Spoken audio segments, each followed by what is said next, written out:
Voilà, par la grâce du Seigneur, nous sommes encore ensemble ce matin pour prier, entendre la parole du Seigneur et être transformé par le Saint-Esprit. Donc, je t'ai connecté ce matin. On va commencer par un temps de prière générale. Ceux qui ont la grâce de pouvoir prier en langue, on va juste ensemble prier en langue. Et c'est quoi le but? Le but, c'est d'augmenter nous-mêmes notre propre conscience de la présence de Dieu avec nous. C'est la conscience de la présence de Dieu qui amène la manifestation ou bien la tangibilité de sa présence. Le fait simplement d'être conscient. Et conscient, l'un des moyens d'être conscient de la présence de Dieu, c'est par la prière, surtout la prière en langue. Donc on va commencer par ça. Mantos que pantos que parakatos te. Ibrando discapanda dos capandaliste parandalos. Ibrandos que parandalis que tabarandalos. Ibrandos kobababandes que beriketos catalida. Ibrandos que barandalus catalabarandalis. Ibarakatos que pedelista barandalos. Mando de berendelos capababandelos cabarandaliste. Ebrasco pentelis capapandalos que peteliata bahandali. Mandolida bandos que barakatus que bahandalis que bahandados. Ebrantos que bahandalos que barakapacatos. Ebrantos capandaliste. Que brasco pacatalista tapacate. Merci Père pour le grand amour que tu as pour nous, tes fils, tes filles. Parce que tu es avec nous, tu ne nous abandonnes pas.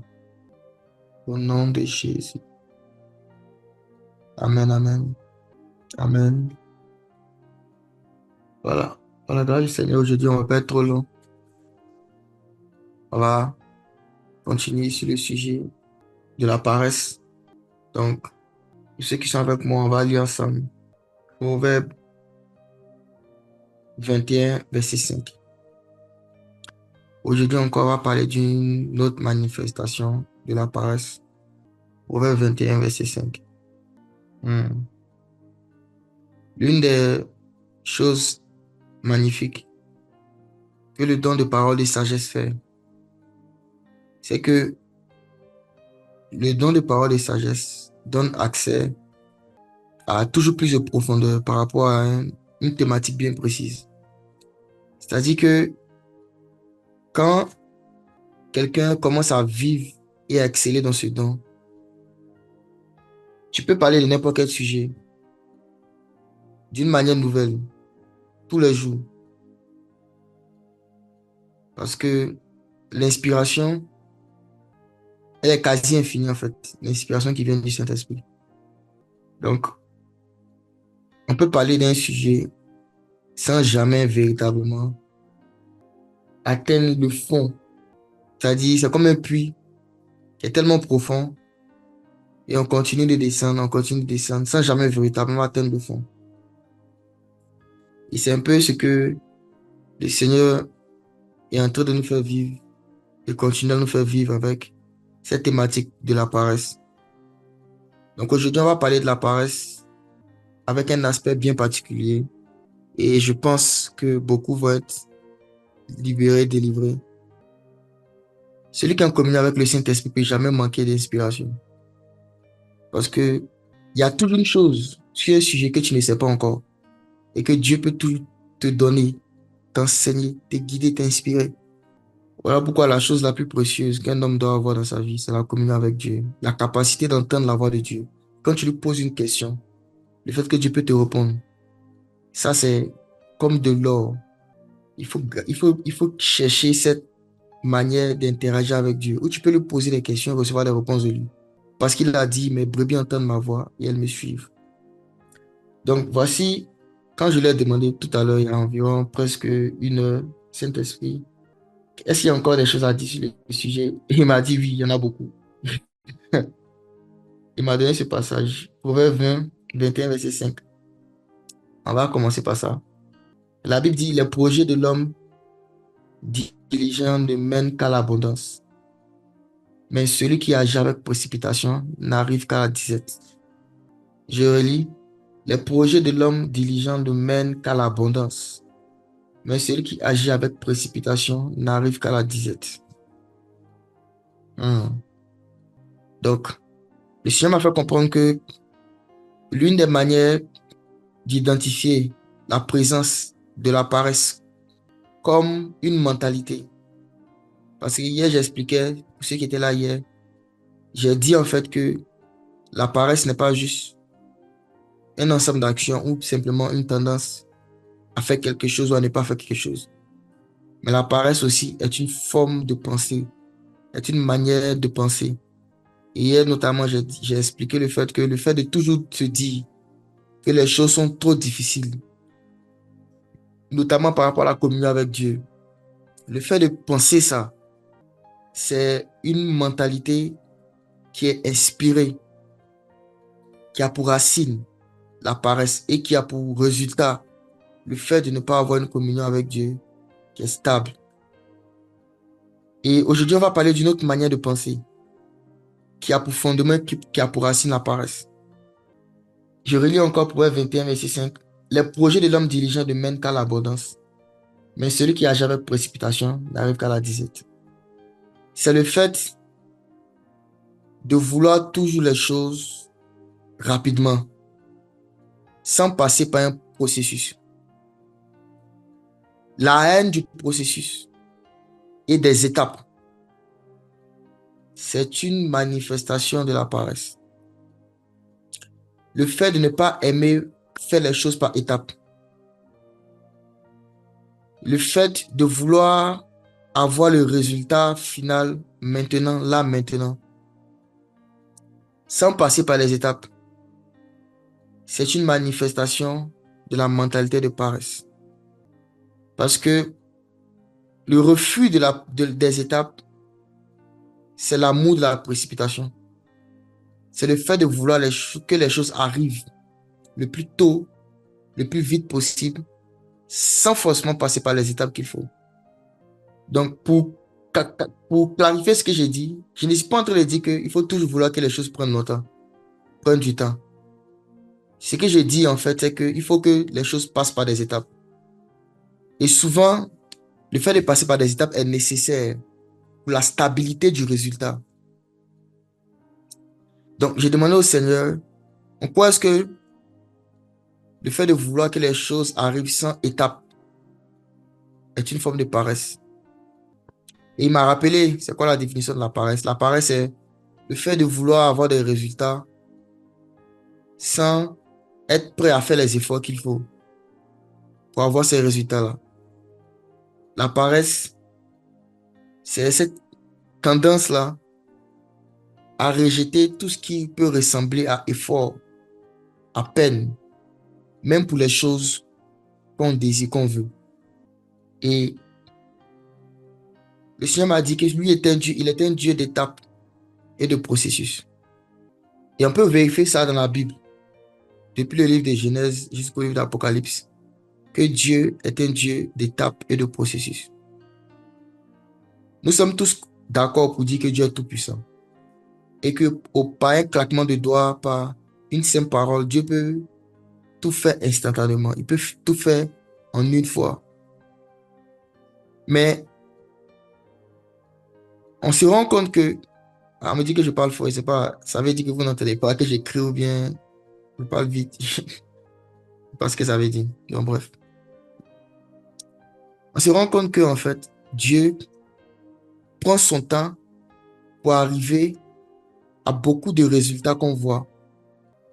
Déjà dans la création, la dernière fois j'en ai parlé, Dieu n'a pas tout créé en une fois. Il est passé par un processus.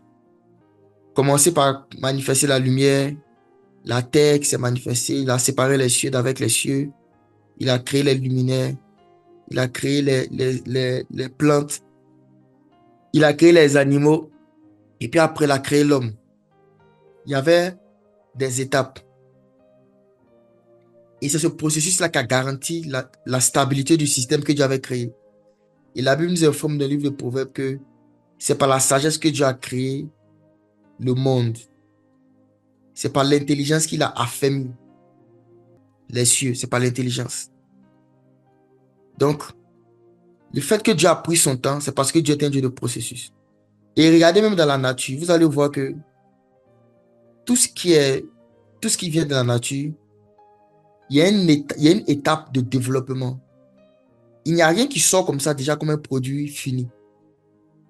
Quand vous prenez même les êtres qui se reproduisent, que ce soit les arbres, les plantes, même les animaux, les êtres humains, il y a toujours une étape d'enfance et une étape de maturation jusqu'à ce qu'on atteigne un développement qui rend la chose ou bien l'arbre ou bien la plante ou bien l'animal ou l'être humain solide et stable.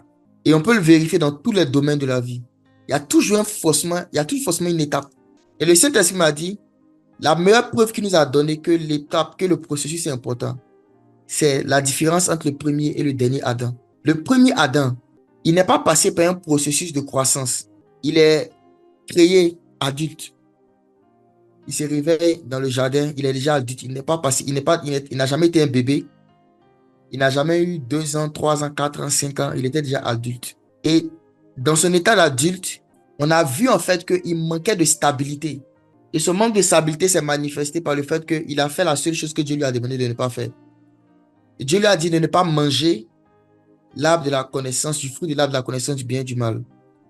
Et Adam, le premier Adam, se trouvait dans un jardin rempli de nourriture. Il y avait de la nourriture partout. Il pouvait manger ce qu'il voulait. Et il y a un seul fruit qu'il ne devait pas manger. Et il a mangé. Maintenant, la Bible nous prend le dernier Adam. Le dernier Adam, Dieu n'a pas fait la même erreur. Entre griffes, c'est pas bon. Dieu ne fait pas d'erreur, mais je vais dire, il a fait ça pour nous donner un enseignement. Dieu a manifesté le dernier Adam, pas comme un adulte, mais comme un bébé. Et le dernier Adam est né bébé. Et il est passé par tout le processus qu'un être humain normal, par lequel un être humain normal doit passer. Il a grandi, il a eu 1 an, il a eu 2 ans, il a eu 3 ans, jusqu'à ce qu'il ait eu 12 ans.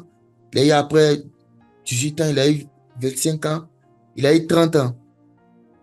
Et quand il a eu 30 ans, le Père ne l'a pas envoyé dans un jardin. Il l'a envoyé dans un désert. Et dans le désert, il lui a dit, pendant 40 jours, tu n'auras pas accès à la nourriture, tu ne vas pas manger. Et dans le désert, le diable est revenu tenter le dernier Adam au même niveau, au point de la nourriture. Cette fois-ci, dans le désert, le premier Adam, c'était dans un jardin qu'il a été tenté, où il y avait de l'abondance. Mais le dernier Adam, on vient le tenter par rapport à la nourriture dans un désert, où il n'a pas mangé. Donc, il est davantage même affaibli. Il est davantage même dans un état où il est plus enclin à pécher par rapport à la nourriture. Mais on se rend compte qu'en réalité, malgré ce fait-là, où il doit être normalement plus enclin à être plus faible même par rapport à cette tentation, il arrive à dominer son appétit. Et il dit au diable, l'homme ne vivra pas de pain seulement, mais de toute parole qui sort de la bouche de Dieu. Et vous allez vous rendre compte que Satan lui a demandé de transformer les pierres en pain. Il n'a pas choisi le pain au hasard. Si on repart dans Genèse 3, quand le premier Adam avait péché, Dieu lui avait dit, c'est à la sueur de ton front que tu mangeras ton pain. Ton pain. Et je m'étais toujours posé la question, comment Dieu peut parler de pain au premier Adam? Alors que le premier Adam ne connaissait que les fruits. Et le pain n'est pas un fruit, c'est un aliment qui est cuisiné. Le pain est un aliment cuisiné. On ne trouve pas le pain dans la nature. C'est pas que tu vas trouver un arbre qui produit du pain. Tu dois trouver de la farine. D'abord faire de la farine avec du sel, de l'eau, faire pétrir tout ça, mettre ça au four et ça va te donner le pain. Et pour pouvoir avoir le pain, il faut avoir un boulanger. Il faut avoir quelqu'un qui peut cuisiner. Il faut avoir de la farine. Donc, je me pose la question, est-ce que le premier Adam cuisinait? Qui lui a donné accès à la connaissance du pain? Et la première réponse que j'ai eue, que je me suis donnée à moi-même, c'était que, bon, sûrement que Dieu voulait parler de nourriture. Mais je continue à lire Genèse 3, et il dit après au premier Adam, c'est avec peine que tu tireras de la terre ta nourriture. C'est avec peine que tu vas tirer de la nourriture de la terre. Donc, je vois que Dieu change de langage. À un moment, il dit que tu vas manger ton pain à la chair de ton front. Et puis après, il dit que c'est avec peine que tu vas tirer ta nourriture. Je regarde dans l'hébreu. Le mot pain, c'est l'érem. L'érem, qui est dans le mot hébreu Bethléem, qui veut dire la maison du pain. La ville où notre Seigneur Jésus-Christ, le pain de vie est né. Maintenant, le mot nourriture, c'est akal dans l'hébreu. Donc, je vois que c'est deux mots différents. Et le mot l'érem, c'est le mot qui apparaît dans tout l'Ancien Testament pour parler de pain, pour désigner le pain. Donc, Dieu ne parlait pas de nourriture, il parlait vraiment du pain. Donc, d'un aspect, il dit, tu mangeras ton pain à la sueur de ton front. Et puis, dans un autre passage, bon, pas dans le même contexte, il dit que c'est avec peine que tu tireras ta nourriture de la terre. Donc, c'est deux paroles différentes. C'est deux malédictions différentes. C'est pas la même chose. Donc, je dis, si Dieu parle de pain au premier Adam, c'est qu'il connaissait le pain. Il savait c'était quoi le pain. Donc, le premier Adam ne mangeait pas que des fruits, il mangeait aussi du pain. Mais la question maintenant, d'où venait ce pain? La question maintenant que je me pose, d'où vient ce pain qu'il mangeait? Il ne mangeait pas que du fruit, il mangeait aussi du pain. Et c'est là maintenant que le Saint-Esprit me dit, en fait, le pain existe dans le ciel. Le pain est cuisiné au ciel. Et je dis au Saint-Esprit, comment ça se fait que le pain soit cuisiné au ciel? Il me dit, est-ce que quand Moïse devait faire le tabernacle, qu'est-ce que je lui avais dit? J'ai dit, Saint-Esprit, tu as dit à Moïse de répéter le tabernacle exactement comme ce qu'il avait vu au ciel. Il ne devait rien ajouter, il ne devait rien retrancher. Il ne devait rien ajouter, il ne devait rien retrancher. Et le Saint-Esprit me dit, ok, si Moïse ne devait rien ajouter, ne rien retrancher au tabernacle qu'il avait vu au ciel, la table des pains de proposition faisait-elle partie de ce qu'il a vu au ciel ou pas? Et c'est là que je me suis rendu compte qu'au ciel, il y a une table qu'on appelle la table des pains de proposition, que Moïse a vu au ciel. Donc Moïse a vu du pain cuisiné au ciel. Dans le tabernacle céleste, il y a du pain. Ça veut dire qu'il y a des boulangers au ciel. Il y a des boulangers. Moïse a vu dans le tabernacle. Parce que nous, quand on voit le tabernacle, on voit seulement l'arche, le chandelier. Non, mais il y avait les pains. Il y avait 12 pains sur une table. Que Moïse a vu. Qui a cuisiné ces pains? Qui a cuisiné ces pains? C'est au ciel. Qui mange même? Qui mange? Les gens qui pensent qu'on mange. Au ciel, on va manger. On va manger. Les pains. Et comme le premier Adam, parce que ce sont les sacrificateurs qui ont accès au pain des propositions. Et le premier Adam était roi et sacrificateur. Donc le Saint-Esprit m'a dit en fait qu'à cause de sa royauté, de sa sacrificature, il avait accès au pain qui vient du ciel. Il avait aussi accès au vin du ciel. Il avait accès au pain et au vin. Donc la malédiction qu'il lui a dit, c'est la sueur de ton front que tu vas manger ton pain. C'était littéral. À la sueur de ton front que tu vas manger ton pain. Le Seigneur lui disait en fait que ce repas auquel tu avais accès, le repas du Seigneur, le pain, le vin là, tu ne vas plus avoir accès à ça jusqu'à ce que la sueur coule de ton front. Et quand Jésus-Christ était à Gethsémani, encore dans un jardin, la Bible dit que sa sueur est devenue du sang. Pendant qu'il était à Gethsémani, le jardin, la sueur, cette parole-là s'est accomplie. C'est la sueur que tu vas manger ton pain. Et sa sueur est devenue du sang. Donc, il se passe comme monsieur, parce que ce que je t'ai dit devient compliqué. Le premier Adam, il a eu deux malédictions sur la nourriture. Une malédiction, Dieu lui disait, c'est à la sueur de ton front que tu vas manger ton pain. Et puis une autre malédiction, Dieu lui disait, la terre maudite à cause de toi, c'est avec peine que tu vas tirer ta nourriture. Donc, il parlait de deux types de nourriture. Une nourriture spirituelle, qui était le pain et le vin, auquel le premier Adam avait accès parce qu'il était sacrificateur, qui venait du ciel. Et cette connexion avait été coupée. Et la deuxième nourriture, c'était la nourriture physique, qui devait venir de la terre. Donc Dieu lui a dit, même cette nourriture qui vient de la terre, là, avec peine, tu vas la tirer. Mais la nourriture qui vient du ciel, là, c'est à la sueur de ton front que tu vas avoir cette nourriture. Et cette parole qui paraît banale, J'ai dit en fait que dans Gethsémani, quand le Seigneur Jésus était en train d'agoniser, juste avant qu'il aille à la croix, la Bible dit que la sueur de son visage s'est transformée en sang. Donc cette prophétie parlait du sacrifice de Jésus. Quand le Seigneur a dit, c'est à la sueur de ton front que tu vas manger ta nourriture, que tu vas manger ton pain, il parlait du fait que c'est à partir du sacrifice de Jésus que le pain allait revenir dans l'humanité. Et c'est pourquoi Jésus a dit aux Juifs dans Jean 6, Moïse vous a pas donné le pain à vos pères, mais mon Père vous donne le vrai pain du ciel. Mon Père vous donne le vrai pain du ciel. Mon Père vous donne le vrai pain du ciel. Et il dit, je suis le pain. Je suis le pain. Donc le pain que le premier Adam mangeait dans le jardin, c'était Christ lui-même. Et cet accès avait été fermé. Il n'avait plus accès à ça jusqu'à ce que Jésus revienne. Et parce qu'il est mort à la croix, nous avons accès encore au pain. Donc quand Satan vient et puis dit à Jésus, transforme les pierres en pain. Il n'a pas choisi le pain au hasard. Il aurait pu choisir n'importe quel aliment. C'est relativement à cette prophétie-là. Le plus haut niveau d'aliment que le premier Adam avait mangé dans le jardin, ce n'était pas les fruits, c'était le pain. Il avait accès au pain de vie. Il avait accès au pain. C'était le plus haut niveau d'aliment auquel il avait accès. Et c'est ça qu'il avait perdu. Donc Satan vient tenter Jésus par rapport à ça. Change les pierres en pain. Il n'était même pas conscient que celui-là qu'il est en train de dire, c'est lui-même qui est le pain. Et Jésus lui répond pour lui dire, en réalité là, l'homme ne vivra pas de pain seulement, mais de toute parole qui sort de la bouche de Dieu. En fait, Jésus corrige même la théologie de Satan.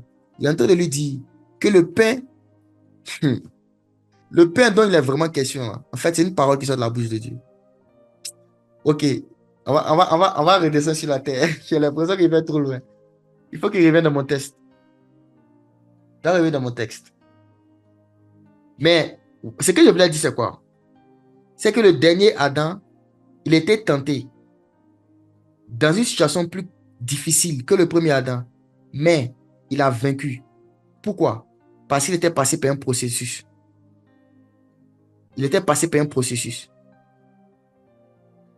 Et regardez une chose, le fruit, les fruits que Adam avait dans le jardin, il les a trouvés déjà prêts. Il n'a pas vu comment ils sont passés par un processus. Par contre, le pain passe par un processus par lequel déjà il y a la farine. Il faut faire la farine avec le blé ou avec un autre truc qui produit la farine. Il faut mettre de l'eau, il faut mettre du sel. Il faut faire passer par le feu. Donc, le pain passe par un processus pour devenir pain. Le pain n'est pas, il n'est pas pain comme ça à la base. Il passe par un processus pour devenir le pain. Donc, Jésus qui dit qu'il est le pain de vie, il est en train de dire qu'il est le processus. Parce que le pain n'est pas dans la nature. Il faut qu'il passe par le feu d'abord avant de devenir le pain. Il faut qu'il passe par le feu. Il y a un four. Et le four, c'était la croix. Le four, c'est les souffrances, c'était la croix. Par lequel le grain de blé, c'est la farine. Il tombe sur la terre. Il est écrasé. Après être écrasé, il faut le mélanger avec de l'eau, avec du sel. Une fois que la pâte est faite, il faut la mettre dans le feu. Et c'est après cela qu'il ressuscite. Quand il sort du feu, qu'il est consommable. Le processus. Donc, le Seigneur nous montre ici, par les deux Adam, que la stabilité d'une œuvre, d'une acquisition spirituelle dépend du processus par lequel tu es passé avant d'acquérir ça. S'il n'y a pas de processus, ça ne va pas durer. Je prends encore un autre exemple. Saül et David. Saül est devenu roi sans processus. Et un jour, il était là comme ça, il cherchait les ânesses de son père. Il cherchait les ânesses. Regardez, Saül, il était en train de chercher les ânesses de son père. Et il a rencontré, il a été rencontré par le prophète Samuel. Et il était un roi, il est devenu roi. Il n'y a pas eu de processus. Mais David, il avait environ 16 ans lorsqu'il était un roi. On a mis lui l'onction sur lui. Mais vous savez à quel âge David est devenu roi? À 30 ans. Et même à 30 ans, il était roi que à Hébron. Il a régné à Hébron 7 ans. Et puis à Jérusalem 33 ans. Donc, il y a eu un processus par lequel David est devenu roi. Il a été oint à 16 ans environ. Mais c'est 14 ans plus tard. 14 ans plus tard. Et regardez David et Saül. Regardez la stabilité de leur royaume. Il y a un, on l'a pris en même temps, il est devenu roi. Il y a un autre, il est passé par des souffrances. Ça lui a donné de la stabilité. De la stabilité. Donc, dans toute la Bible, vous allez vous rendre compte que quand Dieu veut faire une œuvre qui dure, il prend son temps avec les gens avec qui il fait ça. Regardez Abraham. Un jour, je me suis posé la question. J'ai dit, mais père, moi, il me pose beaucoup de questions au Saint-Esprit. Il lui pose des questions tout le temps. On échange. C'est comme ça qu'il cause avec lui. J'ai dit, père, comment se fait-il que tu as fait attendre Abraham comme ça pendant autant d'années avant de lui donner un enfant? Pourquoi attendre 25 ans? Tu lui fais une promesse et puis il doit attendre 25 ans. Est-ce qu'Abraham n'était pas qualifié pour avoir son enfant avant ça? Et le Seigneur m'a fait voir d'autres passages dans la Bible où des gens ont dû attendre la vieillesse avant de recevoir des enfants. Comme par exemple les parents de Jean-Baptiste. C'est qu'ils étaient vieux. La Bible dit qu'ils craignaient Dieu et dans leur vieillesse, Dieu leur a donné un enfant. Élisabeth et puis son père, j'ai oublié le nom de son père. Mais en tout cas, vous connaissez l'histoire. Et j'ai demandé au Seigneur pourquoi est-ce que ça a pris du temps. Comme ça. À Zacharie, voilà, merci beaucoup. Et le Seigneur m'a dit, il m'a donné une révélation profonde en fait sur le lien entre les pères et les fils. Le fait qu'il y a un transfert de caractère entre les pères et les fils. Entre les parents et les enfants. Il y a un transfert de caractère. Et je n'ai pas forcément le temps d'expliquer. Mais il y a un transfert de caractère. Et il dit en fait que il y a un niveau de soumission que Isaac devait avoir. Il y a aussi un niveau de soumission que Jean-Baptiste devait avoir. Et ce niveau de soumission de brisement, Abraham n'avait pas ça quand il avait 75 ans. Mais il a eu ce niveau de soumission quand il a eu 100 ans. Sa femme aussi n'avait pas ça. Elle devait avoir 90 ans. C'est quand elle a eu 90 ans qu'elle avait atteint ce niveau, cette statue. Donc, Abraham et Sarah, c'est à cet âge-là qu'ils avaient atteint la statue qui allait être transmise à Isaac. Voilà pourquoi vous allez remarquer une chose. Parmi les patriarches, déjà même les trois, Abraham, Isaac et Jacob, Isaac est le seul qui était marié à une seule femme. Isaac est le seul qui n'a pas fait de bêtises. Genre, il était exemplaire en fait, dans son caractère. C'est une seule fois on le voit mentir pour dire que sa femme était sa soeur, parce qu'il avait peur pour sa vie. Mais vous allez voir dans la vie d'Isaac, il n'y a pas beaucoup de choses bizarres qu'il a faites. Il était exemplaire.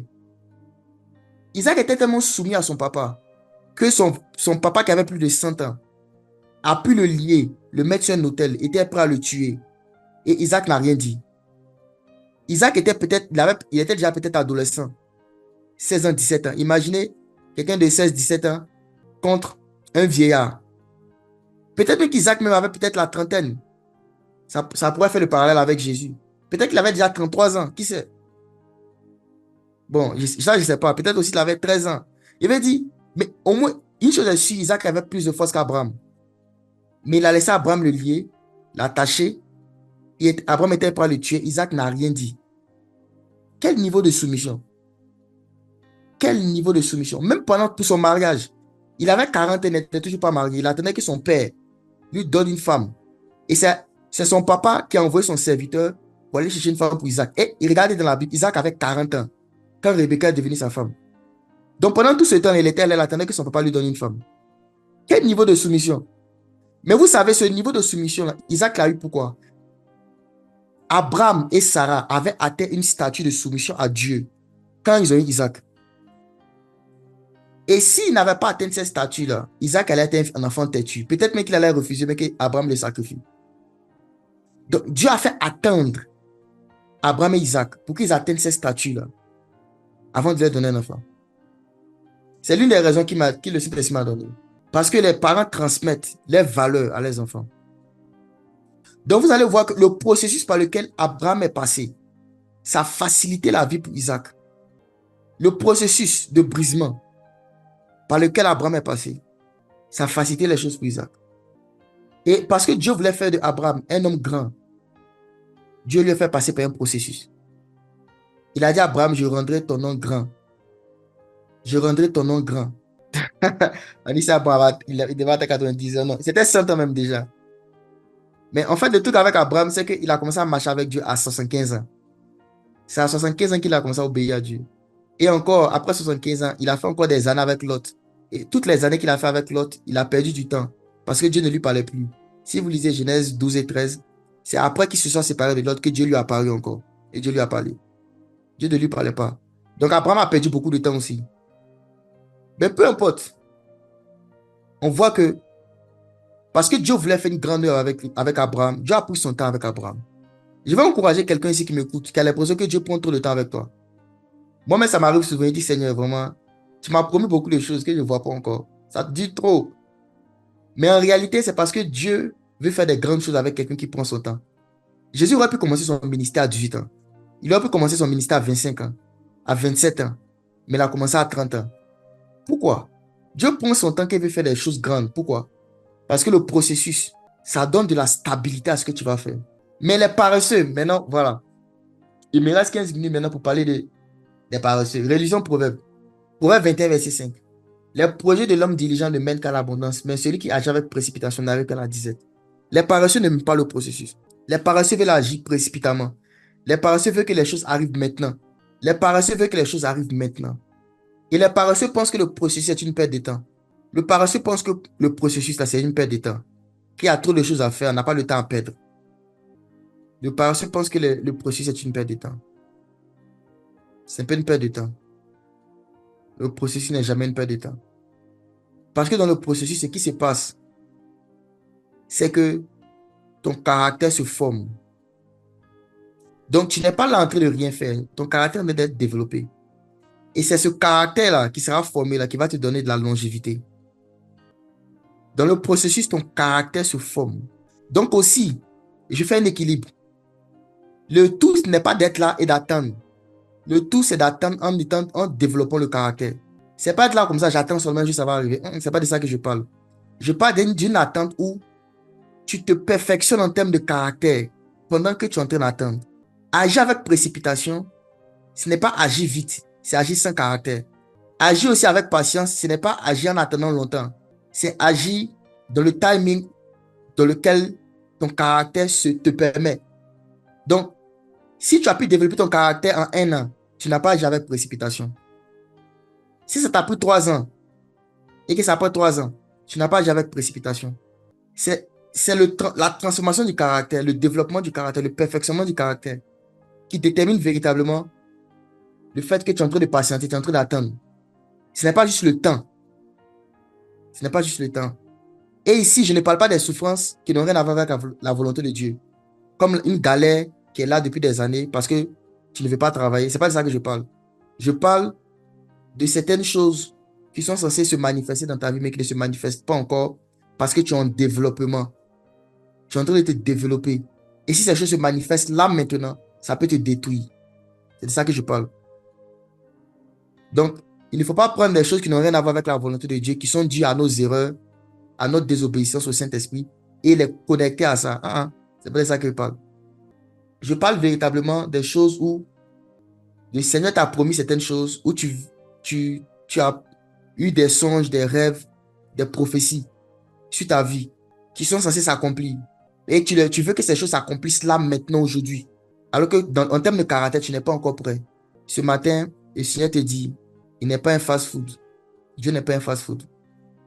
Dieu n'est pas un fast-food. Dieu prend son temps. Vous allez voir que même le diamant, si vous étudiez le diamant, vous allez vous rendre compte que ça prend des années. Des années, des années, des années pour que le diamant se forme. Ça prend des années. Et l'homme paresseux veut tout faire de la précipitation. La précipitation, c'est faire les choses sans être vraiment prêt. Se précipiter, c'est faire les choses sans une vraie préparation spirituelle, émotionnelle, financière. Se précipiter, c'est faire les choses sans préparation. Et c'est la paresse qui pousse à la précipitation. C'est la paresse. Et comme je l'ai dit, le facteur à regarder, ce n'est pas seulement le facteur temps.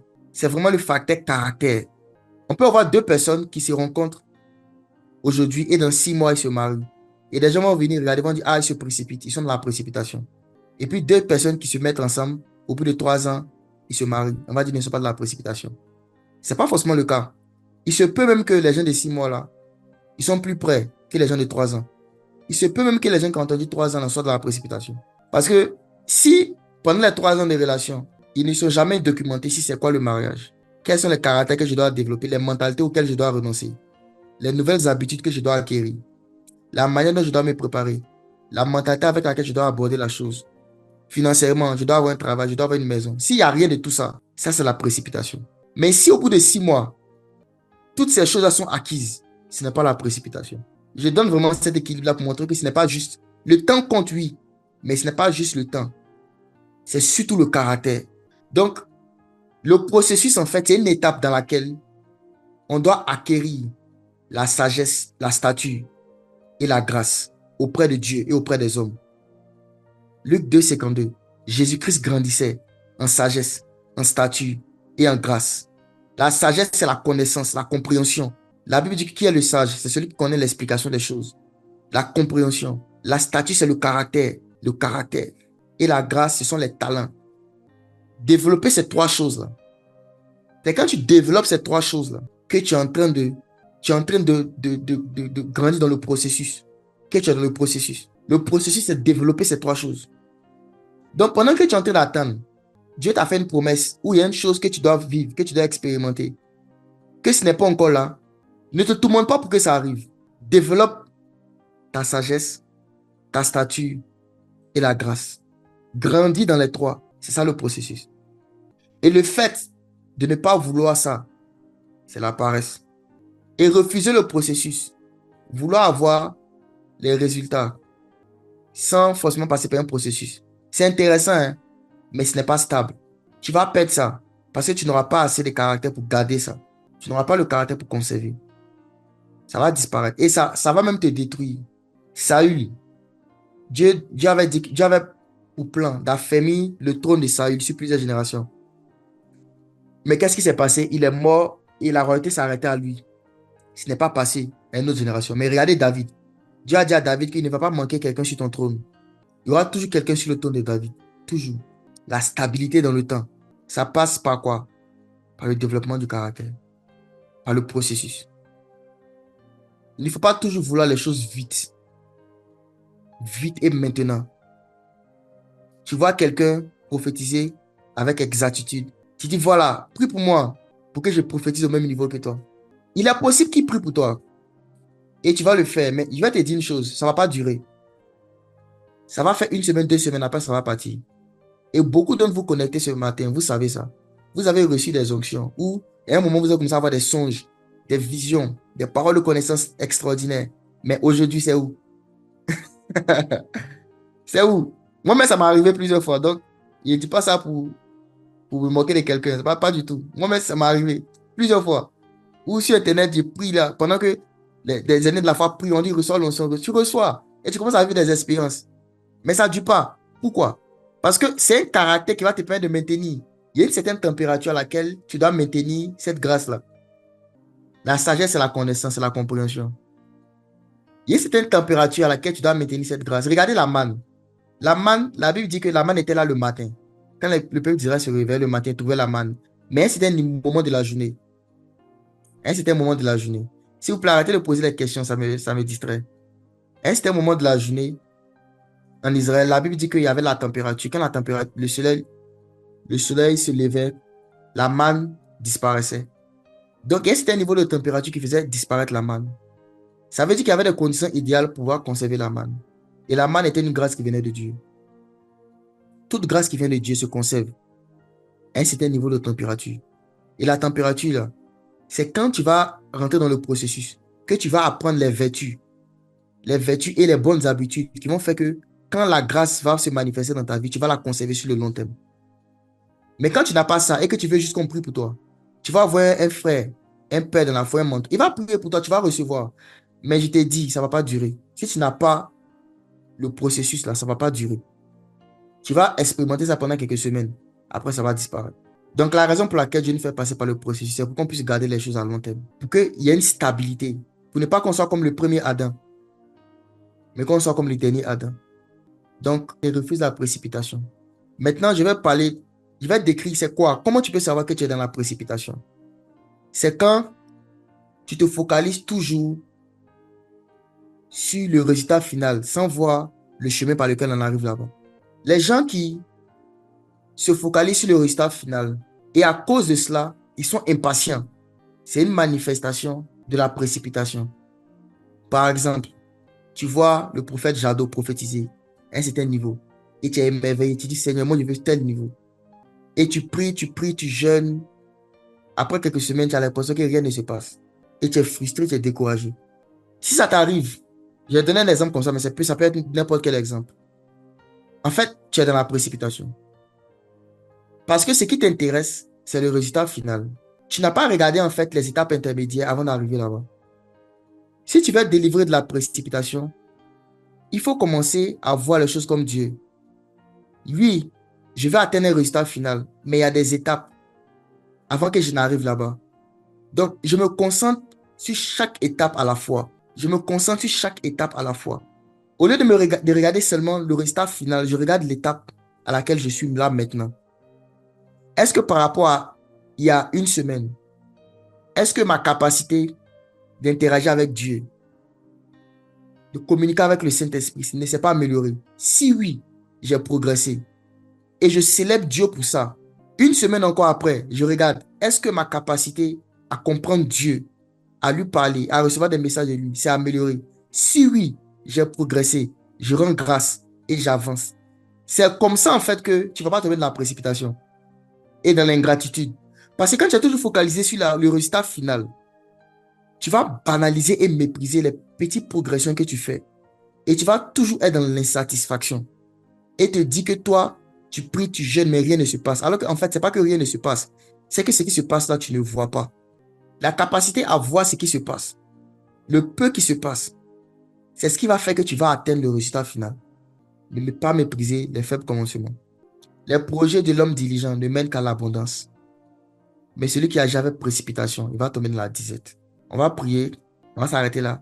Comme il a dit, il y a environ une heure que le Saint-Esprit m'a inspiré ce message, que moi-même je ne connaissais pas. Parce que je lui ai posé la question. Il m'a fait voir en fait la paresse d'une autre manière.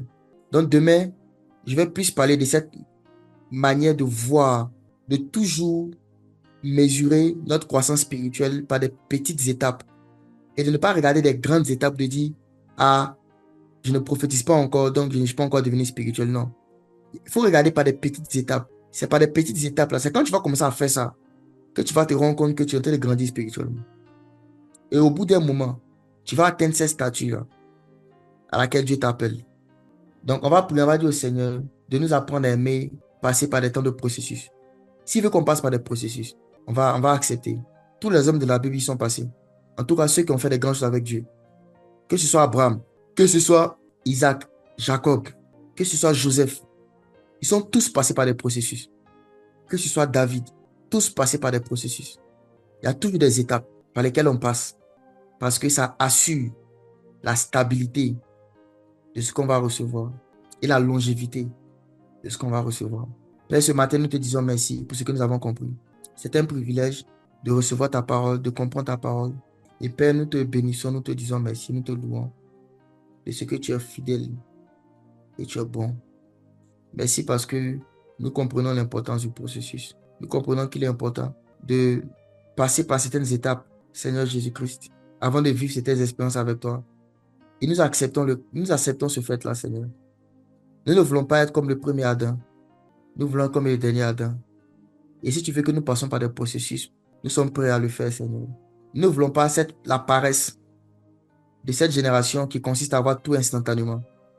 Nous sommes tellement habitués aux messageries instantanées, aux appels instantanés, au fait que nos requêtes, nous avons des réponses à nos requêtes de manière instantanée, que nous pensons que dans le royaume des cieux, les choses aussi fonctionnent de manière instantanée. Non, Père, les choses ne fonctionnent pas de manière instantanée dans ton royaume. Les choses fonctionnent selon un protocole, selon ta sagesse, selon ta sagesse. Et tu veux que dans le temps de développement, nous puissions grandir en sagesse, en compréhension, en connaissance, en statut, en caractère et en grâce, dans le perfectionnement des talents que nous avons. Que ce soit des talents physiques comme des talents spirituels. Père, nous te bénissons. Aide-nous à comprendre la valeur du processus. Que le processus n'est pas quelque chose de banal, n'est pas quelque chose qu'on doit mépriser, mais est une chose qui a de la valeur, Seigneur. Merci, Seigneur. Que ton nom soit béni, ton nom soit célébré. Au nom de Jésus. Amen. Amen, amen. Que le Seigneur nous bénisse abondamment. Passons une excellente journée. Dans la paix, dans la grâce du Seigneur. Au nom de Jésus. Amen. Façonne-moi à ton image, Jésus, et que je sois ta ressemblance, Jésus. Façonne-moi